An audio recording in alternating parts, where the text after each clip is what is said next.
Hello. We are back.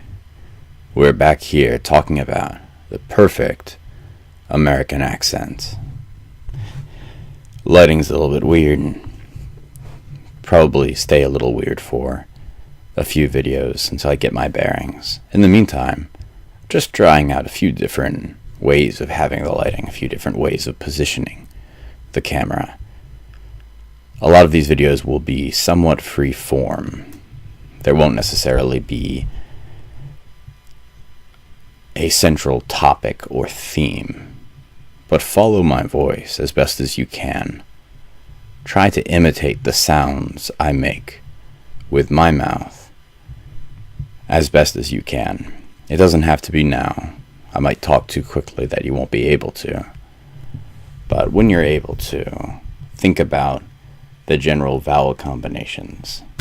When you're able to think about the R sounds, the consonants. So, in no particular order, without any particular rhyme or reason, let's talk a little bit more about the American accent. Sometimes in this video, I'll go slower, other times I'll go faster.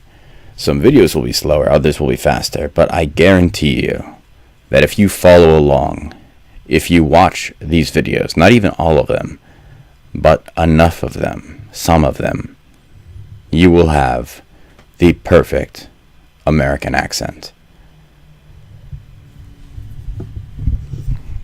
Just as I prefaced in the first video, it's very important to note that when I say the perfect American accent, I don't necessarily mean the best by every subjective standard.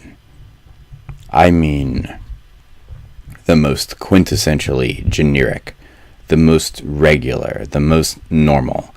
Not to insult anyone else by saying that their accent is not normal, but my accent is far less regional than others, less parochial, less provincial, less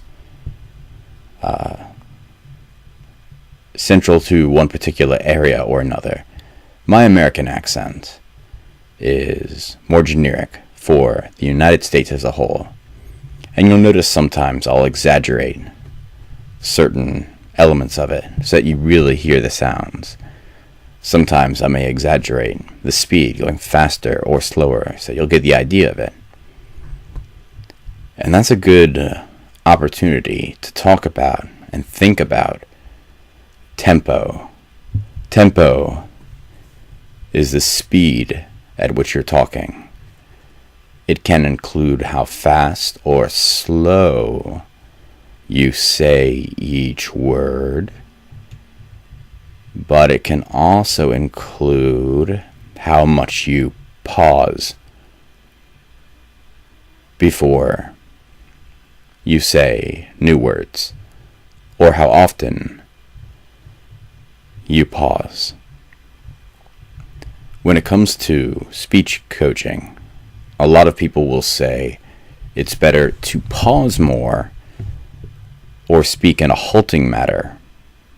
A halting manner is another way of saying that, than it is to use filler phrases like or or And I mostly agree with that. I largely agree. It's possible to halt or pause too much, but I think it's better to speak more slowly or pause than it is to use filler phrases. Now, if you're able to speak very quickly and you think it works well for what you're trying to say, if you think the audience can understand it and you think that you can talk fast and don't need to pause very much, then that might work okay too, depending on the situation. Now, one thing that perhaps I should do more of in this video that I haven't been doing enough is modulating, going up and down with my tone, and having a variety of how up and down my tone is. You can think of the wonderful, renowned scientist who had passed away in the 20th century, I believe, or early part of the 21st century, Carl Sagan, known for having a highly modulated voice in a particular timbre, a specific quality to his voice. Billions and billions of stars. We don't have to modulate that much, but it can be useful to go up and down with the tone of our voice in a way that makes sense. Likewise, or similarly, it's useful to have variety with the volume of your voice. Sometimes you might want to talk a little bit louder, get a point across in a certain way. Other times, you can make a very important point and talk rather softly. It's also useful to modulate the speed. We talked about going fast or slow, but sometimes it's good to mix those up. Variety keeps people interested in what you're saying. And like with many languages, it's also true with American English that what you say is as important as how you say it. Excuse me, kitty cat. So, having variety in your speech, both for everything from pitch up and down, to speed, and to general quality or timbre or quality, I should say, the texture of your voice. All of those things are useful. Some great speakers to think about, or even just a couple. Where one is almost any person who gave a TED Talk and was very popular for their TED Talk, both in terms of substance and style. That's one. Another pretty good example, and I'm not getting political, but another good example is Barack Obama, former president of the United States, obviously. His speech pattern, although it relies fairly heavily on halting and pauses, it did have a lot of variety in tone up and down, in modulation of tempo and other things, and he typically avoided filler phrases, but that wasn't always the case. So, we want to speak with a proper American accent. We also want to speak just better generally. When it comes to speaking more slowly or speaking faster, I'm sure this must also be true of some other languages and accents and dialects. But if you speak more slowly, it becomes more important to articulate each sound in a word. You don't have to overly do it like this so that you sound staccato. That is not necessarily a good idea. But in general, when you speak more slowly, you articulate every sound. Now, when you speak faster, you might find yourself tending to kind of skip over a little bit of sound here and there, perhaps not articulating every single consonant, or if you're going to go somewhere where people are a little bit more casual, or they're talking fast, perhaps, not every single sound gets spoken in a way that is clearly articulated. That is also normal a lot of times, and that's okay. Typically, the faster you go, as long as people are still understanding it, the more forgiving they are of you losing some articulation. And although I believe it's better to veer on the side of too much articulation instead of too little,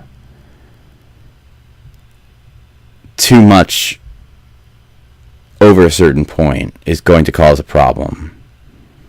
And by articulation, I mean pronouncing or enunciating every sound. You actually want to do that. It's better to do that. But if you go too far, as I'm inclined to almost do sometimes, and you may feel I already do in this video or other videos, then it can come across as fussy or prissy or pretentious or self-righteous or, otherwise negative.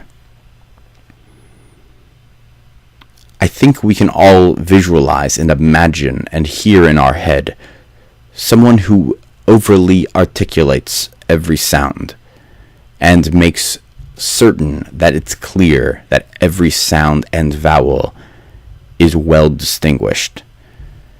that's not perhaps the most natural example of what that might sound like, but in general, it's best to avoid that. But being clear is even more important than avoiding over-articulation. But in a perfect world, you strike the balance between the two. Let's do a quick review of some vowels and sounds. My, not golden rule, but a key rule that Michael Eldridge has for speaking with a perfect American accent is mastering your R sounds. How are you? Are you going to the store? Store. Store. It can be difficult to get the R sound quite right, especially if you're not used to the American English accent. But it's worth trying to get the sound quite right.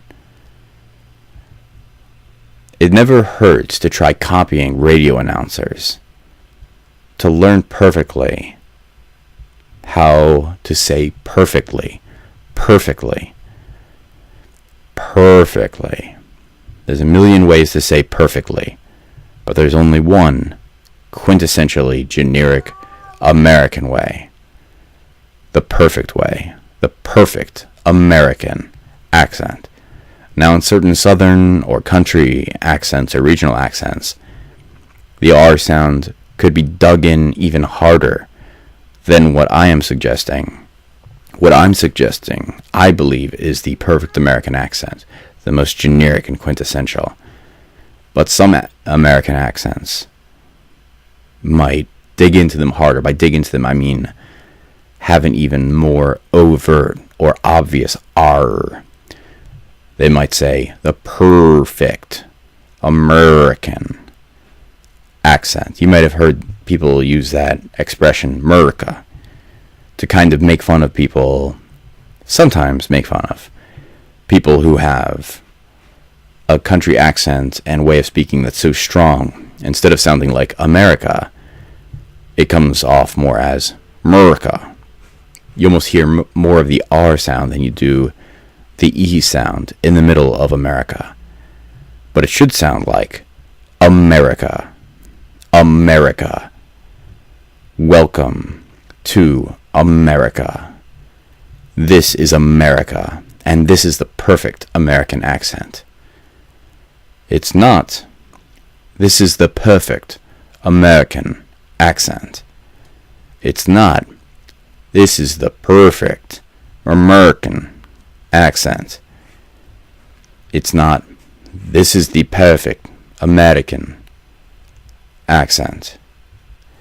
It is exactly, this is the perfect American accent.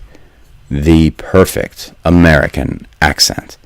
We have a lot more to cover, a lot more to review, a lot more to go over, and a lot of finer details to tap into and to really explore with different lightings, different sound qualities. Some videos will be faster, some slower, like I mentioned. But as before, I promise you, stick with me in this video series. And if you're learning American English, or you already speak English and you want to learn the perfect American accent, or you're learning English and you want to make sure that your accent is perfect as you learn, stick with me and you will achieve it. Stay with me, keep watching. Watch the rest of these videos, or at least some of them, and you will have the perfect American accent. Thank you very much for watching, and I will speak with you soon.